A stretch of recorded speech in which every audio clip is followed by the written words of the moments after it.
Bonjour tout le monde, bienvenue dans cette nouvelle vidéo, j'espère que vous allez bien. On va parler aujourd'hui, tu l'auras vu dans le titre, de l'Insta360 Go 3, cette toute petite caméra de 35 grammes qui est à mon sens la caméra d'action la plus pratique. J'ai cette caméra depuis août 2023, à ma demande, Insta360 me l'a envoyée pour filmer les défis de photographes et je voulais vraiment une caméra pratique à utiliser, clairement c'est le cas. Après plus de 7 mois d'expérience, c'est vraiment, je vous l'ai dit, pour moi la caméra d'action la plus pratique à utiliser. Alors soyons clairs tout de suite, au niveau qualité d'image, il y a mieux sur le marché. Il y a des caméras d'action avec des capteurs plus grands, avec une plus haute résolution. Rien que chez Insta, on a notamment les nouvelles Ace et Ace Pro, tu peux également regarder du côté de chez GoPro ou de chez DJI. Au niveau pure qualité d'image, oui, il y a mieux sur le marché. Néanmoins, niveau praticité, pour moi c'est celle-là la numéro 1. Alors rapidement, les caractéristiques techniques, comme ça c'est mis de côté, cette Insta Go 3 peut filmer jusqu'en 2,7K à 30 images par seconde, en 1440p jusqu'en 50 images par seconde, en 1080p jusqu'en 120 images par seconde. Elle est équipée d'une focale équivalente à 11 mm f2.2 et son débit vidéo maximal est de 80 mégabits par seconde. Donc comme je te l'ai dit, il y a mieux sur le marché en termes de qualité d'image. Mais pour moi, la plus grande force de cette caméra, c'est sa modularité. On a ici une simple caméra de 35 grammes qui tient sur papier 40 minutes d'autonomie. Bon, dans les faits, pour moi c'est plus 30, mais ça reste très bon quand même.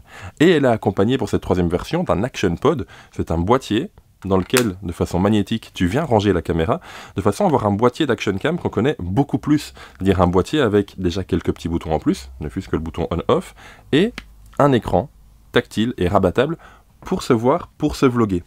Et cette caméra devient tout de suite beaucoup plus complète avec l'Action Pod. On passe sur papier à 170 minutes d'autonomie. De nouveau, de mon côté, on est plus à 120-140. De nouveau, ça reste acceptable pour moi. On peut, grâce au boîtier, contrôler la caméra à distance, c'est-à-dire qu'on peut venir filmer d'un côté et regarder de l'autre, ce qui est très pratique quand tu mets ta caméra dans un endroit où tu n'as pas forcément le retour facile à voir. Si tu le mets sur le capot d'une voiture et que tu veux filmer depuis l'intérieur, ou tout simplement pour moi, quand je le mets en POV au niveau de la poitrine, je peux prendre la caméra de temps en temps dans ma poche et regarder, voir ce que ça donne. Ok, ça va, elle enregistre toujours. Il n'y a pas un flou devant l'optique, il n'y a pas une trace de doigt sur l'optique ou quoi que ce soit, je peux avoir un témoin. Alors attention que pour avoir ce témoin, il faut que le boîtier soit à moins de 3 mètres de la caméra, mais si jamais le boîtier s'éloigne à plus de 3 mètres, l'enregistrement ne se coupe pas. C'est juste que tu n'as plus le retour vidéo, donc ça c'est bon à savoir également. Et autre chose toute bête, avec le boîtier, ça permet d'avoir accès au menu pour paramétrer la caméra en mode photo, en mode vidéo, en mode flow state, on en parle juste après, ou en mode time-lapse. On peut évidemment paramétrer la caméra toute seule via l'application du téléphone, mais personnellement, je sais pas vous, mais moi c'est un truc que j'aime pas du tout passer par l'application des marques, je préfère passer par la caméra en elle-même. Je mets l'Instago sur le torse et c'est parti pour un petit POV qui durera, à mon avis, un bon 10-12 minutes. Voilà, allez, bonne vidéo tout le monde.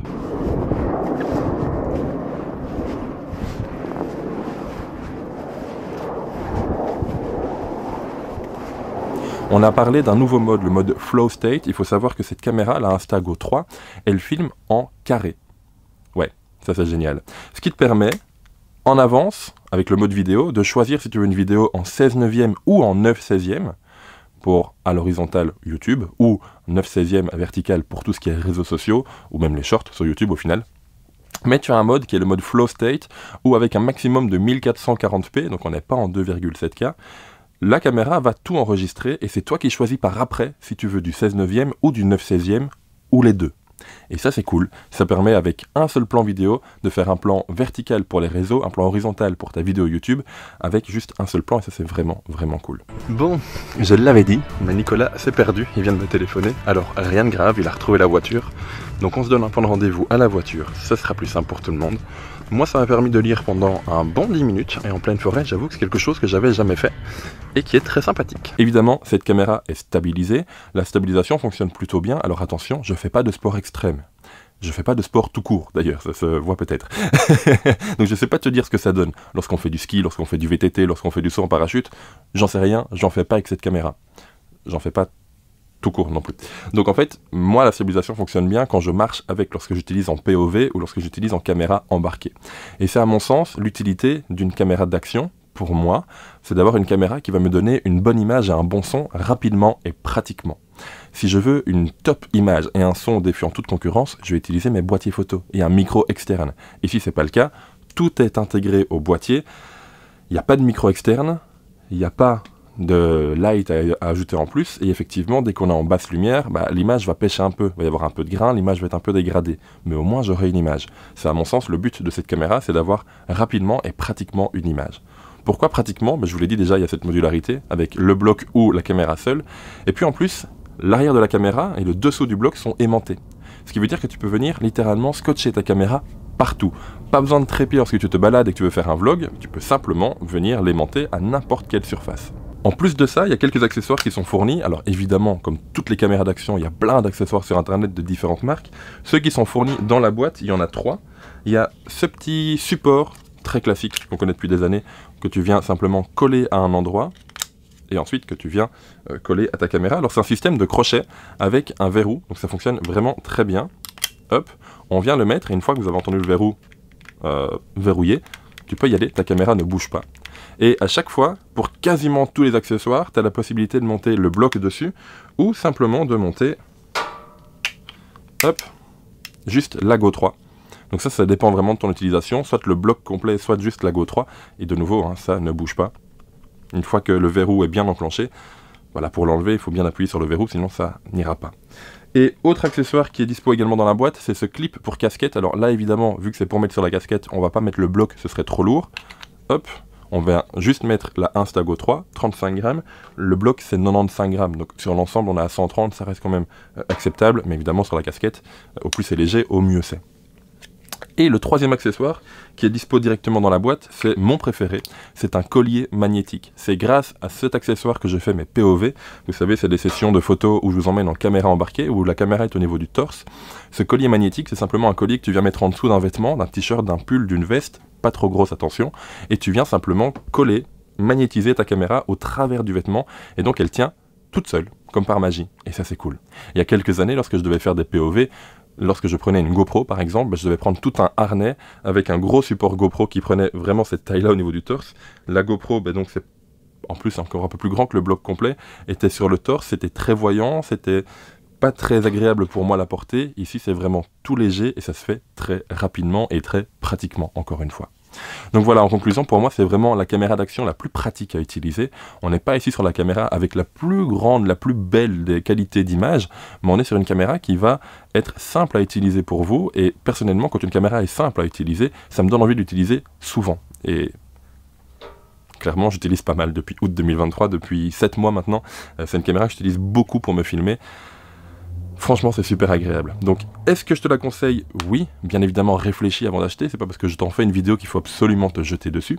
Mais si jamais ça t'intéresse, tu vas retrouver des liens d'affiliation en description au magasin IPLN ou au magasin Swannyphoto. C'est un peu moins cher chez Swannyphoto d'ailleurs, cette fois-ci. Des liens d'affiliation donc qui vont permettre de soutenir mon travail. Donc, un tout grand merci à toi si tu passes par là. Bon, parlons rapidement de la batterie et du stockage pour terminer. La batterie, c'est une batterie intégrée, il n'y a pas de batterie externe. Le chargement se fait via USB-C. Et c'est également via l'USB-C que tu vas décharger tes rushs, parce qu'il n'y a pas de carte mémoire dans cette Instago 3. C'est de la mémoire interne. Elles sont donc disponibles en 3 versions, 32, 64 et 128 Go. Personnellement, je te conseille la 64 Go. Pourquoi? Parce que la différence de prix entre 32 et 64 n'est pas très élevée. Je dirais autant partir sur la 64. Et avec 64 Go, je peux déjà enregistrer 2 heures avec la qualité la plus haute, soit 2,7K, 25 images par seconde. Donc, pour moi, il n'y a pas besoin de partir sur la 128, sauf si tu comptes partir 2, 3, 4 semaines en vacances juste avec cette caméra et que tu n'auras pas l'occasion de décharger tes rushs parce que tu n'auras pas de prix de PC ou de tablette avec. Dans ce cas-là, ok pour la 128. Mais pour une utilisation beaucoup plus classique, 64, c'est totalement suffisant. Il faut savoir aujourd'hui, en début 2024, que cette caméra existe également en noir. Personnellement, avec un peu de recul, c'était pas dispo quand je l'ai demandé, mais si je vais la demander maintenant, je pense que je la prendrai en noir. J'ai plus souvent des habits noirs, et donc avoir la petite caméra blanche au niveau du torse, le blanc sur le noir se repère plutôt facilement. Donc avec le recul, je prendrais peut-être la noire, quoique le blanc finalement c'est assez discret mine de rien. Voilà, encore un tout grand merci à Insta360 de m'avoir envoyé cette caméra. C'est franchement un super setup de vlog qui tient en poche, ça c'est vraiment top. N'hésitez pas à me dire ce que vous en pensez dans les commentaires. Si ça vous tente, je vous ferai d'autres vidéos sur ce produit. Je sais que la caméra d'action, c'est pas forcément le thème global de cette chaîne, mais je voulais vraiment vous en parler parce que, en tant que photographe, lorsque je cherche à me filmer rapidement et facilement, c'est ce genre de petit outil que je peux emmener facilement dans mon sac à dos, sans devoir me surcharger d'une nouvelle caméra, ou de devoir penser à prendre un trépied, un micro en plus. Là, c'est juste dans ma poche, avec le collier magnétique, comme ça je peux vous faire à la fois du vlog, et à la fois des caméras embarquées, avec un setup qui pèse moins de 200 grammes, et qui délivre une belle image et un bon son. Bref, pour moi c'est l'outil idéal pour YouTube. À vous de me dire ce que vous en pensez. A bientôt tout le monde pour une nouvelle vidéo. Ciao.